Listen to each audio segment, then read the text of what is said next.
What is up, everybody? This is the Misfit Happy Hour. I'm your host, Spencer Riegle. This is hosted by Sang Lucci, and I have some news to talk about today. This is the first time I can publicly speak about it. We will be dropping a crypto course, so keep an eye out for that. And if you have any questions, it's going to be all over social media, so tune in for that. Today, I have Adam Jarrett. Adam, if you want to intro yourself. Yeah. Thanks for having me on, Spencer. Always good talking with you. Excited to be here. Cool. Yeah. Adam and I met in Puerto Rico, and you're kind of doing stuff in the NFT space. We've had multiple conversations about NFTs, long nights talking about NFTs, especially when they were buzzing last year. And then you kind of entered into that space. Can you talk on that, and then what you're specifically doing in the space, what you're thinking about, what's kind of been the trials and tribulations of that space? NFT space, right? Yep. Yeah, for sure. So it is a funny sequence of events, how it happened last year. I have a friend that's heavily involved in NFTs as well, a project, and he's like, yo, space is buzzing. And I was in crypto for several years, made a lot of money, lost a lot of money. But he's like, hey, you should really look into this space. Like, there's a lot of opportunity. And I was like, dude, I don't want to do that. Like, it's so degenerate. It's just like the memery, the mindset of the people. Like, I'm trying to be a professional. I'm trying to be serious, but I don't want a piece of that. And it was actually you that kind of cracked my mind on it. And made me realize like the bigger picture and the potential for tokenizing social movements or tokenizing ideas through a community, through tokenized community, which is like essentially it's self-activation of communities because it's tokenized. You can trade it and speculate with the NFT or whatever it is. So that really got me burning on it. And we actually launched a project called Belugies. And by me, I mean myself and my 14-year-old sister.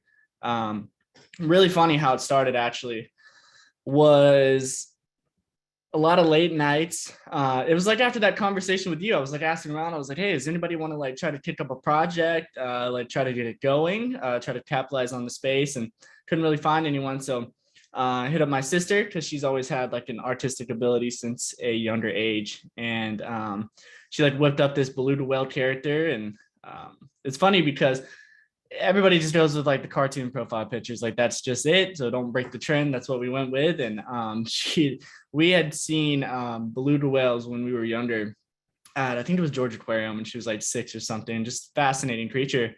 So we said, that's cool, let's do this beluga whale. She did a whole bunch of traits. Long story short, it took about a month and a half to put the project together, and a lot of grind. Actually, during that time, I lost 17 pounds. Like, I was literally, like, I was like, that's when I said I wanted to be like a serious, like professional penny stock or microcap trader or whatever. But my mindset was like routine. And like to get into NFTs was like, I was going to break that routine. Ultimately, it was worth it. But man, that like month and a half of like grind, I lost so much weight. I didn't go outside. Like, it was like 6 days straight, and I was like sticking my arm out the window to get sunshine because I was just like so focused on getting it together. So pretty much like I didn't know anything about Discord or anything, and had to start from zero at it and just put everything together. And on October 16th of last year, we sold out in about 10 hours, netted $1,021,000. And we donated about 250,000 of that to multiple charities, 100,000 to Sunshine Kids Children with Cancer Foundation, $50,000 to Ocean Defenders Alliance in Southern California, so they clean up plastic around Southern California and the Hawaiian Islands, and then $50,000 to Beluga Whale Alliance up in Girdwood, Alaska. They focus on conservation and preservation and protection of the Cook Inlet belugas, which is like an endangered species there. Which, like, when it comes to like beluga whales, like I'm a nerd about them. I love that. Like, they're very they're sentient creatures, you know, like many animals. They're very intelligent, and they need to be protected. And so it was cool to be able to participate that, especially in that, and like do it with my sister.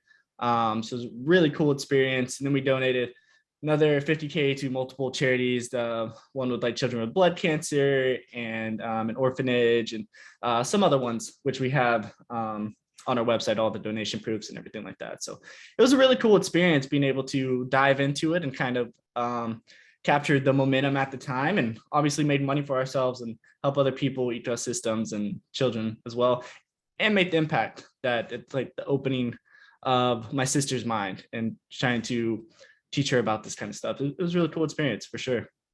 Definitely. What do you and I've talked about it, and you even touched on it there where you were saying you lost 17 pounds. First question is, have you gone back to the gym? Have you gotten some food?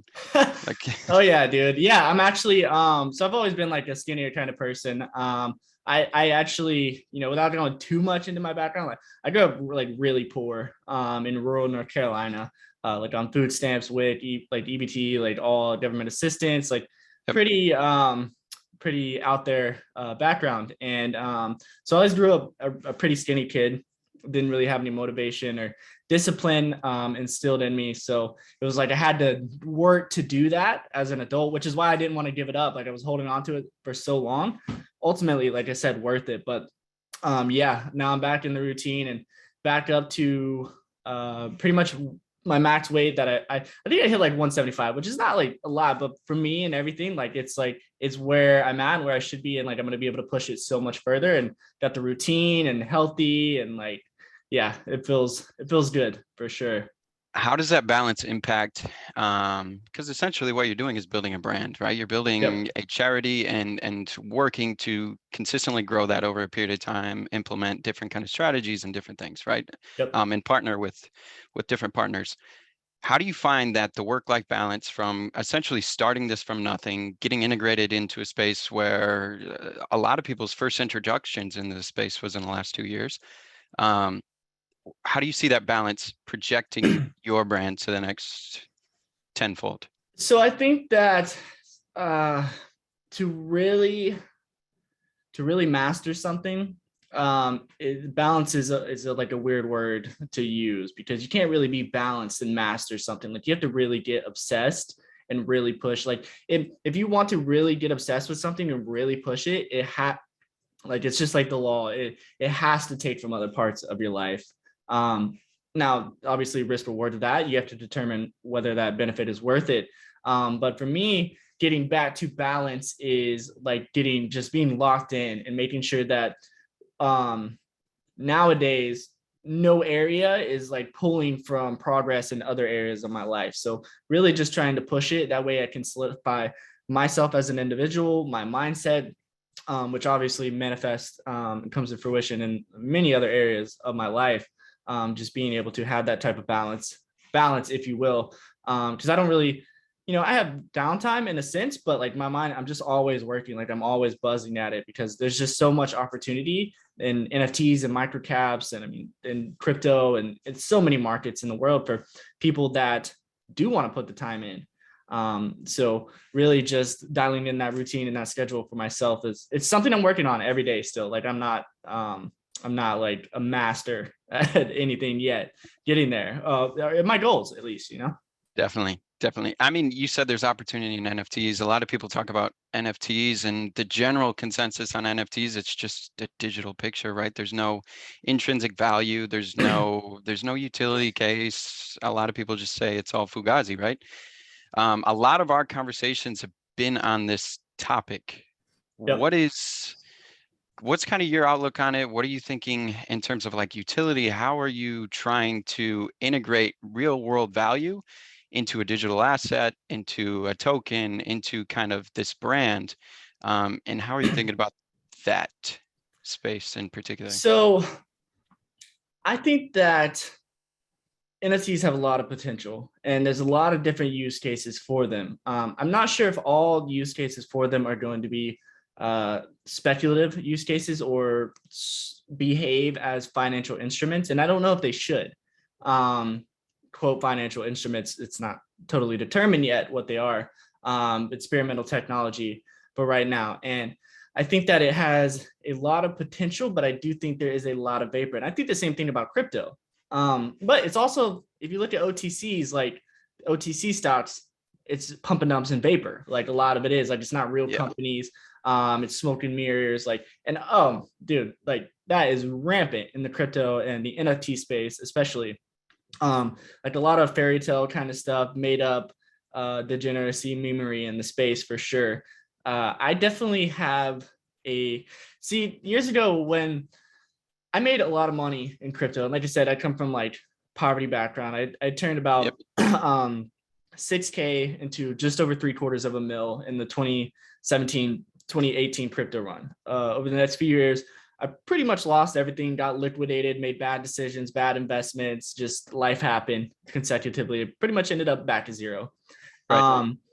And it was that perspective of losing everything that allowed me to detach from my biases that I had with the market and thinking that, oh, this is the future and everything else is not, and blah, blah, blah. Like every confirmation that I thought I had was reduced and in some ways completely dissolved because I did not have that financial attachment to it anymore. So it allowed me to perceive the market in a way that many people have not yet, in that I think crypto and NFTs have a really big future for sure.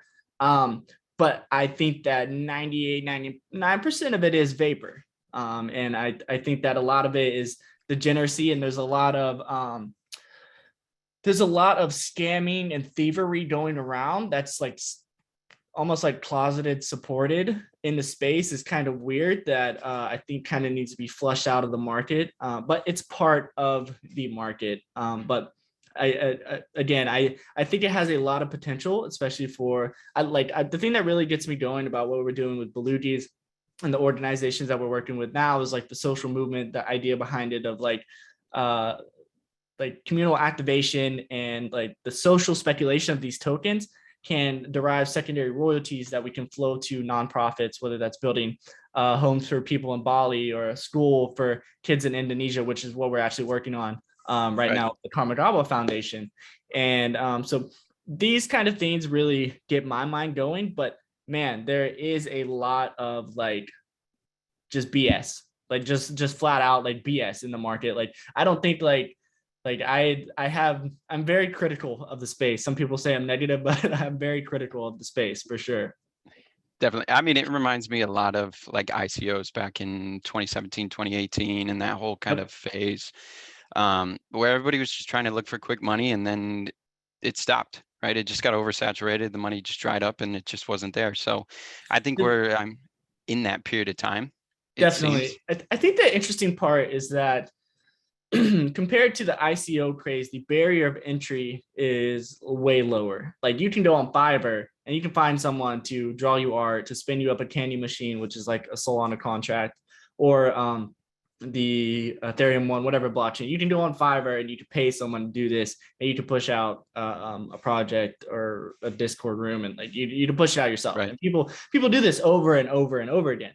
And I think that wasn't the case with ICOs, because with ICOs, you had to get listed on exchanges and there was more, it's a fungible token. So it's like the SEC was immediately like, no, like cease and desist all these companies. So it's a bit different in the way that it's treated, because like the way that you swap, and there's different nuances that separate it from the ICO craze, but there's a lot of similarities for sure. And like back then, like, I mean, you go on a website, do the same type of analysis you can do for an NFT project or whatever. And it's like a blockchain for dentists, the blockchain for cell phones, and bringing transparency to the banana industry. And it was just like, okay, you can make money off of it when it's hot, but when it's not, it's going down, down, down.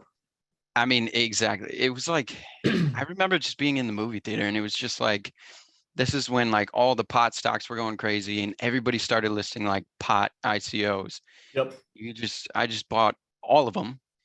You walk out of the movie theater and you got movies for the next 10 years. You know what I mean? Like free popcorn, whatever you want. You want an IC, you can have it. And then of course, like that's always the signal for like short everything. It is. And there's a lot of I guess with like AMC and GME, they're called social or meme stocks, but it's the same thing with like cryptos and NFTs. They're social tokens. So I don't know. It's interesting to see because it is experimental technology. Like does an NFT need to be a thing in a sense, but I don't, is that the right question to ask? Because a lot of people are like, oh, NFTs are scams because like, what do you do with them? Like, that's not really what's important. It's the fact that people should have the freedom to spend their money and speculate however they want to. So it's just a matter of like seeing how the space evolves and matures, because that's what it needs, is it needs a maturity. But it's going to be really interesting to see, because is it going to get insanely hype fueled with when maturity comes, you know? It's like that smoke in there that makes it just, some of these fly. Definitely. I mean, there's some that I think is super interesting is like NFTs in the DeFi space, Yep. basically being credited LP tokens, being credited Yep. all these kind of tokens that are like significant to the user. And then it then is integrated back into a greater ecosystem, right? And a lot of the time it's in like financial DeFi applications. And when you use some of that technology is super interesting. I think it's a really good use case and utility for NFTs as a whole that not a lot of people are talking about. When a lot of people think of NFTs, they just think about like a picture of a monkey, right? Bored Ape Yacht Club. They think of crypto punks. They think of the Azukis. They think doodles. Whatever Yep. the hype is that's kind of on mainstream media, they don't understand the actual fundamental use case of these tokens and of the technology too. That seems to be interesting. Art in its essence is a really good use case and it's shown to be really great, but there's so much more in terms of what you can do with them, what you can kind of program and into these smart contracts that I thought was super interesting as well. Oh yeah, I do too. That actually really excites me. The like the whole composability and like the fungibility of like being able to move your money like freely. That is something that I think crypto has a big use case for. Like not even just like money remittance. I mean, that's one thing, obviously, like sending across borders, but just being able to like move your money within your own phone to here, to here, to here, without having to be like Cash App, confirm, send to your bank, to here, to like all these barriers to moving money and composability, that I think crypto can solve this. I think, I don't know which one does it perfectly. I'm definitely a like a what is a proponent or I guess a fan of Solana. Like I'm not like a maxi or anything like that, but I definitely think when Sure. it comes to like a potential top blockchain of the future, I definitely think that Solana is one of the top contenders. Solana has Solana is really interesting because there is a lot of people that are like Ethereum, that just crypto is so weird in the sense of like politics and everything. It's like dude, it's like Democrats and Republicans or whatever. It's like it's just always my side, F your side. And it's like there's no meeting in the middle for a lot of people. It's a very emotional space. um, but it's interesting for Solana because the main argument against Solana is the lack of decentralization. But I do think that Solana is early, still very early, that decentralization and the Nakamoto coefficients and these types of decentralization measures are going to continue to grow and be solidified, because a lot of people forget like Ethereum as we know it is not actually the original Ethereum. It was Ethereum Classic is the original Ethereum, but Ethereum was forked by the DAO. I think it was 2016 or 17. Slept a lot since then, forgot. But back then, I think they lost around $50 million. They were and they had to, in layman terms, they had to fork, roll back the code, and return the money to the investors. Now, again, I said layman term. That's not exactly what happened, but Right. it was centralized to the point where they could do that, take the money back from the people that took it, which is like code is law. That's not what's supposed to be happening in crypto and blockchain. But either a lot of people forget about that or they don't know about it. So that's like the argument against Solana. But I do think that like for anybody listening, it's definitely a good idea to pay attention to Solana because it has a lot of growth potential in the future. I do believe that. You said, I mean, you keep referencing like 2017. When was your first intro into crypto? I think I first heard about Bitcoin, and it was like either a National Geographic or History Channel episode. I'm not going to go into what they were talking about or what really got me interested in it, but it was back in those days. Okay. And I think I actually first started buying. I mean, I had some crypto in 2015, but I didn't actually know what trading was. It was like pretty much Polonius days. with like the troll box and Colonials. everything. Do you remember that? Were you on Oh yeah. the Oh yeah. I would be so obsessed on the troll box. I'd have to start like cussing out the mods, get them to ban me just so I could go eat, dude. I was fucking obsessed with it. And so like back then was when I started getting into, but I never held anything. I didn't have background, I didn't have the foresight to like understand like holding these things. So that there's a lot more potential than trying to just flip them on the day to day. I didn't know anything about markets, so I had to start learning. But it wasn't until like summer 2017 is when I really just got obsessed. Kind of like the same obsession I had to bring the NFT project to life was the same obsession around that time. No social life, barely going outside, not eating, like just on my computer, just locked in all day. And I made a lot of money very quickly. But again, just like over the next few years, made a series of wrong decisions that ultimately ended up back at nil and had to restart. Yeah, definitely. Do you remember back in like 2017 doing some of the ARBs, like a lot of the basic ARBs where you just buy on one exchange, send it to the other, and it's just free money? Yeah, I did. One of the ones that I do remember specifically was XRP. I want to say maybe it was October or November 2017. It had like a 10-15% markup on Binance, and I was on Polonius, and I didn't even know what arbitrage was. But then I was like, is this like too good to be true?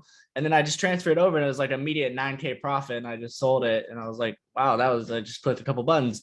So it was like these things that started activating in my mind that really turned me on to like the opportunities here. Because dude, when the market is hot, there is an insane amount, even with just like the shit coins on like DEX tools or these birdeye.so, these screeners, like you can find these liquid tokens that can just go 100 times with like Shiba Inu and stuff like that. Oh yeah. Like these, like that was insane. Yeah. I remember like the day Shiba Inu came out, I was on DEX tools, but I was just like this shit's garbage. I didn't buy and hold any of it. But something like when people do ask me about them, things like I don't know about Shiba Inu. Like I'm not that interested in like buying, speculating, or holding crypto essentially.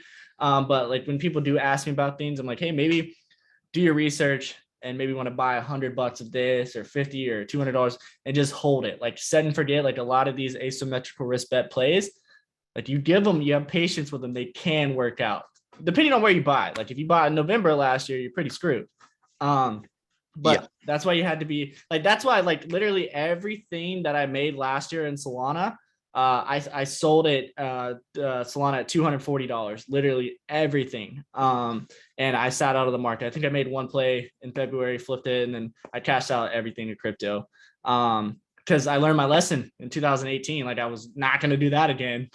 Yeah. The 2018 was the reason that I'm still alive today, right? Like I think one of my biggest mistakes the last 2 years is I underperformed the market, and the market was like, I mean, whatever you do 5-10x, that's underperforming in crypto, as crazy as that sounds. But I told myself every single day as I hit the desk, I was like, you know what? I want to be here next year when this all crashes. Next, whatever 2018, whatever 2019 is going to happen, it's going to happen, and I want to be there through it. So I think 2018 for a lot of people was eye-opening, especially if that was like your first introduction, or like I mean, there has been so many cycles, but it always goes up a lot and then always goes down a lot, right? Yeah, and that's a great mindset to have too, man, because it's like you play the long-term game and that's ultimately where you win. Like when I saw a lot of potential in 2020 in crypto. Like I had made a crazy flip on DEX tools. It was a Uniswap using DEX tools, those type of the ERC20 tokens. But I cashed it out because I remember what crypto was like and like trying to really master crypto, being a 24/7 market and being a US citizen. We can't short it unless we're using VPNs or DEXs and exchanges and like all that. It got unhealthy. So I decided I had to, I wanted to go with microcaps, but it's a great mindset to have to like, I want to be here next year. I want to be here the year after that. I want to be like, I'm not just trying to rush this.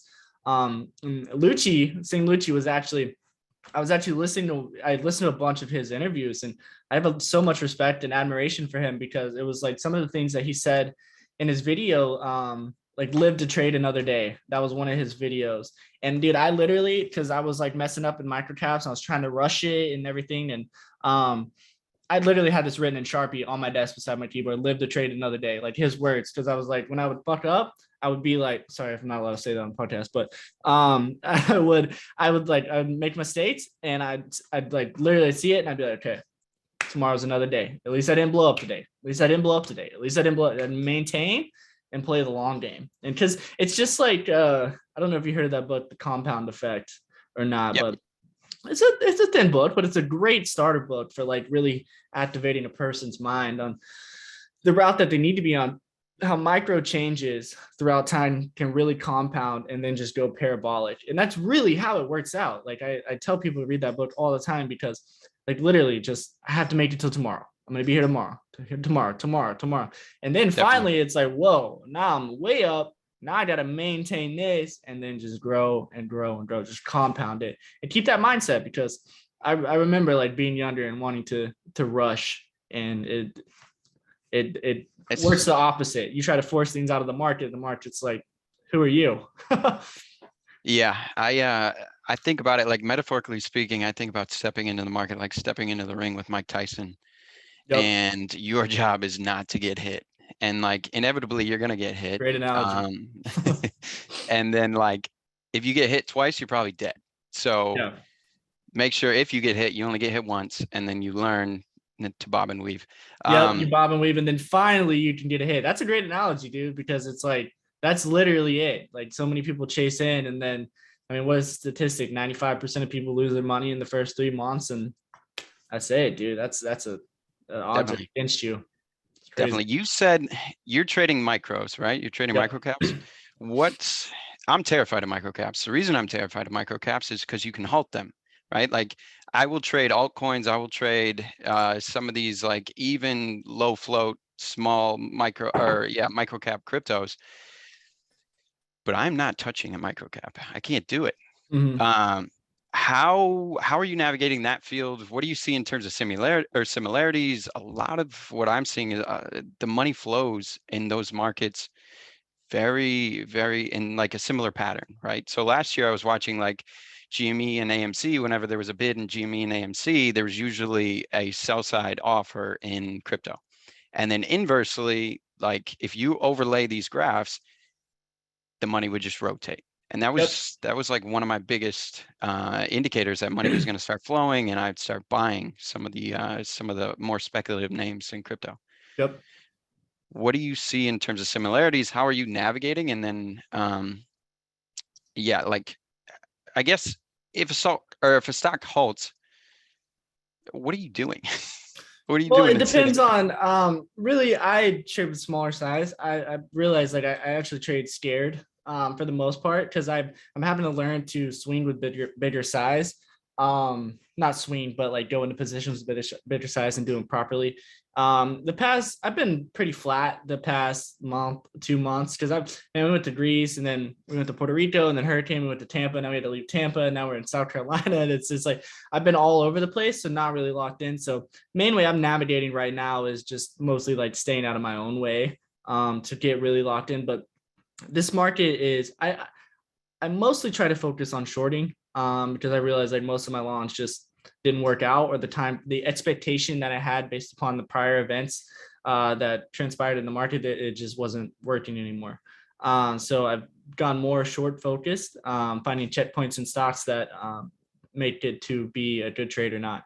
And to answer your question specifically for what do you do in a halt, it depends on the reason that a stock is halted, which is also like the reason that I like to do a short too. I remember back in 2020, this stock halted. Man, I want to say it was like $3.80, and it halted for like 4 days and opened up at 20 cents. Like I'd have to go back in and fact check exactly what it was, but I just remember being like, what?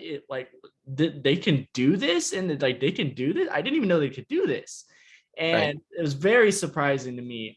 Which is that'd be a horrible feeling to get stuck in. So, it works out in the short's favor. And because those are usually, there's multiple reasons for a halt. A lot of the halts are volatility halts. So if a stock moves 10%, has a certain amount of volume, or whatever, there's these conditions that have to meet a halt. It's frozen for Right. 5 minutes on average, can be 10, 15 sometimes.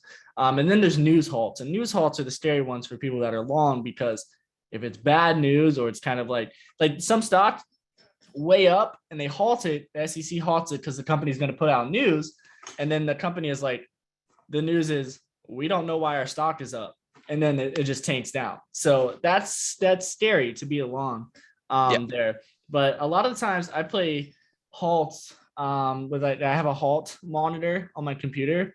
And so as soon as a stock gets halted, boom, it'll pop up. And if it meets the criteria like market cap, especially volume, I do a quick analysis on it. And like a lot of the times they'll pop up above these halt levels, kind of shuffle. And then I can enter a short there. If they fall back below the halt level, like they're most of the time, they're not going to recover that halt. So it makes it good to hold it a little bit longer and take a profit on it. So because they get this halt, and then it makes people like kind of step back for a second, reassess. Right. And depending on where the momentum is going to be flowing, or did it have news or not, or is it just a random pump? Like all these different things can factor into it. That can give an edge on either side of it. Have you seen some of the tokenized stocks? But like on FTX? Yeah. Yeah, no liquidity though. Last time I remember. Right now, there's no liquidity. What do you, I mean, biggest thing for me is I want to trade markets 24/7. Since I switched over 24/7, like I need access. If I don't want a gap in my face, I don't want a halt and you say, you know what, there's too much volatility. I want to be able to trade it. I want to be able to navigate it. All access to markets. That one is, dude, I would love to be able to trade crypto, click a few buttons, trade stocks. Like it should be like that. Like, why do I have to I have to go into, I can't even send a wire online. I have to go into my bank, I have to sit with them or schedule an appointment to even be able to send my own money. And in Puerto Rico, they can tell you no if they want to. And so it's like, why do we have to deal with these intermediaries of going from this account, wire out, fill out this form to here, go in there, send it to there, they have to approve it, then it's like so much friction, man. I would love to see a future where all these and I guess the NASDAQ is working. I saw something recently where they're allowing people to like their crypto funds or something like that. So we're getting closer to that future. I would love to be able to do it. But I don't know if stocks like Tesla, like the tokenized stocks that they're going to focus on are going to be blue chips, Apple, Tesla, those kind of stocks, Nvidia, and so on. At least that's what I've seen on FTX. But I mean, they have to provide the liquidity for them, and I'm sure there's ways people are going to be able to manipulate it, and regulation, and like there's all kinds of gonna be issues with it for sure. But it's really interesting. I think it's interesting. I think if you get enough volume, it's going to force people to participate, right? Yes. Like if all the activity is going to be overnight, which I mean, you're not going to get a lot of the bigger players pushing around markets overnight, but if all of a sudden now there's gaps and there's more active markets and then there's money to be made, there's money to be made. Somebody's going to be there. Yep. Somebody has to be there, you know? I think when it comes to like tokenized stocks or like a tokenized security, I think, STO's a security token offering. I mean, it's not really there's Overstock was going to come out with an exchange for a tokenized security, overstock.com. And then Polymath, and there's so many ones that like come out and say they're going to do it, which is like NFTs, but it doesn't actually come to life. But I think that when STOs do, like if the government allows them or outside of the US, right, I think that is one of the most exciting use cases. For myself, the way that I perceive it is like, let's say there's a small business like Kickstarter.com, right? You can go in and you can kickstart this company by buying, they'll promise you a product. It's the funds to start the company. But I think it's sort of like a decentralized IPOs in a sense, but it's an STO where you can own ownership of a mom and pop business down the road, or support a community business by having a token. Maybe they offer dividends. I mean, there's so many caveats to that, like who's following up on the reporting and like making sure they're actually allocating funds correctly, and like people aren't abusing the system. That's why we have regulation, because there's so many bad actors. But I think that STOs, like when it comes to crypto, like that's the most exciting thing to me. Like, and NFTs sort of can be like an STO, but again, like the market's not at that point yet. I'm excited to see where it goes though. For Yeah. sure. And like tokenization is, I think I was having a conversation about this. It's an interesting concept from the respect that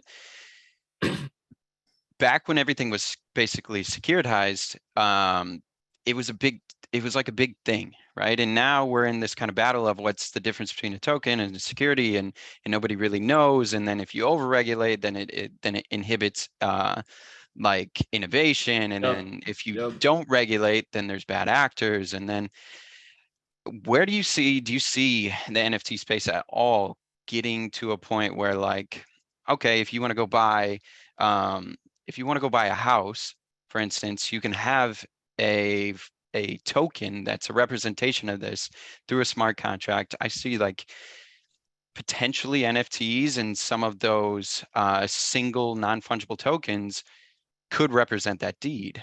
Do you see that as a possible like utility case for that? I certainly do. So a lot of the times I ask myself, like, do these things need to be speculative? Like a deed on a house, is that just essentially an encrypted file that in a distributed database, or does it have some tradable speculative value to it, or should it have?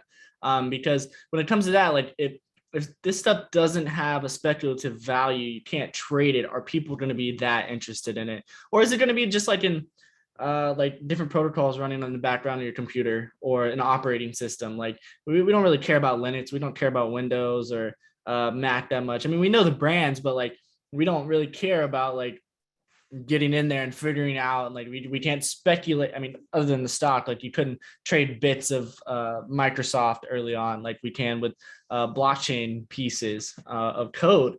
So if there wasn't that token feature, would the world care that much? Which is always something that I think about, because if you couldn't speculate on it, would it just be like another operating system for a distributed database? So I these are like, I guess these are like philosophical questions that I always think about for sure, because I do see a lot of use cases for verifying authenticity, tradable goods, these kind of things. But where does the speculation start and stop? And where is it necessary, or where is it allowed to be, and where is it not allowed to be? I mean, again, it's just so experimental and so early still, even though it seems like it's not, because it happens so fast and then it's so emotional, it comes down so quickly. Like, but like in terms of history, like it's still so early, man. And like with, like you talked about things being securitized, like that was like 1938. Like the Howey test is like when they determine this kind of stuff. Like that is not the world of today. So if a lot of these NFTs can fit the some of the verbiage for meeting the conditions of the Howey test, but should they be treated like that, or should people be able to speculate freely however they want to? I mean, that's really up to the government to decide. The last that I heard from the SEC years ago was that, you know, they obviously want to keep bad actors out, but they don't want to stifle innovation in the market. They don't want to be prohibitive on it, but they keep saying they're going to roll out this framework and that, and then we never see it. So who really knows? But I think it's really interesting. I don't know. It like, just like you talked about earlier with like decentralized protocols and like having NFTs that you can like deposit to a liquidity pool and get a micro loan on, and then get that back, and then they can earn yield on it. And it's just like, you can take that and like speculate on an exchange with it, or swap it for this, or like upgrades the NFT. Like there's so many different things that we can do with this technology. It's really exciting for sure. I just think that most of it really is just vapor, you know. So it's just a matter of like what becomes of this, which is the same thing as I said earlier with OTCs. Like I remember in 2020, I forgot the name of the stock or the ticker for it, but no, yeah, LTNC I think is what it was. But they were coming out with, it was like energy drinks infused with hydrogen. Like that doesn't make sense. But like, Sure. what is it that's a vapor product? It doesn't do anything. But it went insane. And then I mean, now it's like, I don't know if it's delisted, but now it's nothing. Nobody cares about it anymore, which is like a lot of the case with NFTs, but there are OTCs that get uplisted and become real products and become real things. And I think we're going to see a lot of that when like real teams and real backing gets behind the NFT space and crypto, and when they really get involved. If the government doesn't prohibit it, that's like the one kind of gray cloud that's hanging over everything. What do you think? Why do you think everybody has such a fascination with speculating on NFTs? Like you mentioned here, like if these things go up in value and go down in value, why do they have to have value? Why can't they just have utility? And then it's like, okay, for instance, a hammer has utility, but a hammer is $4, $10, $15, right? And then is there avenues where businesses could sell essentially hammers and then grow a business off of that? Is that possible? Yeah, if they control the supply, for sure. I think that like the way that I always like to describe it is it's social speculation. And I think that the reason that it has so much speculative utility and that people get excited about it like that is because we're greedy, like that's how we are as human beings. And a certain amount of greed, it's not bad. Like that's like we're always taught like the 7 deadly sins or like stay away from greed or blah blah, like these. No, it's not bad to have a certain amount of greed, because that amount of greed that you can take money from the market and you can use that for yourself. You can use it to help your family, to set up your future, your kids, like whatever. Like you need a certain amount of greed beyond what is your current circumstances to really excel in life. And so I think that really excites a lot of people. And then you couple that with like shit posting or memes and like having fun, like it just creates this environment for younger people to really get excited about it. Like you can mess around with your friends and like make money. It's the perfect type of an environment for it. And so I think that's really why people love it. And like you get digital representation. I mean, a lot of it's like it's really goofy, and it doesn't have like any it doesn't really extend that much to the real world. So that's kind of been something that I've always been like, but with like what we're doing with Belugies and working with Kamardala Foundation and stuff like that, like we're building a school in Indonesia for kids. So it being able to take that type of that social speculation, that greed, and use it to help other people and obviously make money for ourselves too. That's something that I definitely am interested in. And I think it has a lot of potential because like for me, the exciting part is like, oh, we can do the same thing as everybody else, but like we can help other people too.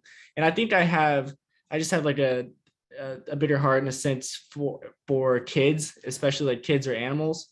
Just growing up poor like I did and being subjected to some of the things like it makes me want to do that. But I also know that like when you're trying to speculate on these things, like you're there for yourself and you're trying to extract money for yourself, and you should be. Like that's the whole thing is like, this market, just like you talked about, you're in the ring with Mike Tyson. Hey, Mike Tyson's there to knock you the F out, So, and that's what the market's there to do too. So it's kind of this double-edged sword in the market of like community, but also taking from others in the community. It's a really interesting concept. Again, it's experimental, but it's interesting for sure. Interesting. Yeah.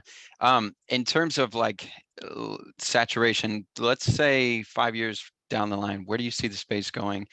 You're more involved than I am, and have been for the last year.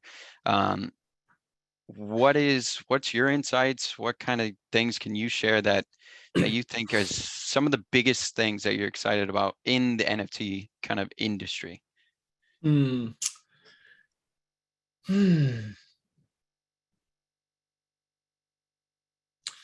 Well, again, it comes back to those questions of, is the government going to allow it? Is it necessary to have speculation? If it can have speculation, how could it be speculated on? It's too early. I could say that, I'm excited for digital communities and like that kind of stuff, which is really cool. I do like the idea of not just the charity part of it, but like the tokenization of an idea that you can connect with people around the world that share a similar value or idea with you. And you can attract enough people to it that you can get them activated and everybody can essentially make money in it. And that is something that's really interesting to me. So the idea of tokenized communities, because dude, we've had secret societies or communities like this for as long as time has been around. That's like how Right. governments are built. Like all these, you drive down the road and see the Freemasons, like the lodges or Sure. whatever. People think it's like Illuminati or whatever, but it's just like old boys clubs. But like having that type of network, if you're in these types of networks, you get access to a lot of connections and a lot, not just money, but like you get mindset too. Like that's something that's really powerful. And like NFT communities right now, a lot of it's just debauchery and degeneracy, but like you can the right individuals can build communities that where they can tokenize these types of things, which is sort of like Moonbirds. What Moonbirds did is really interesting. Haven't followed them much, but like Kevin Rose and all of them, like that's access to capital, that's access to events, to education, to a bunch of things that the right individuals get their hands on. They can really change their lives and scale up their lives with it. So that type, yes, that excites me for sure.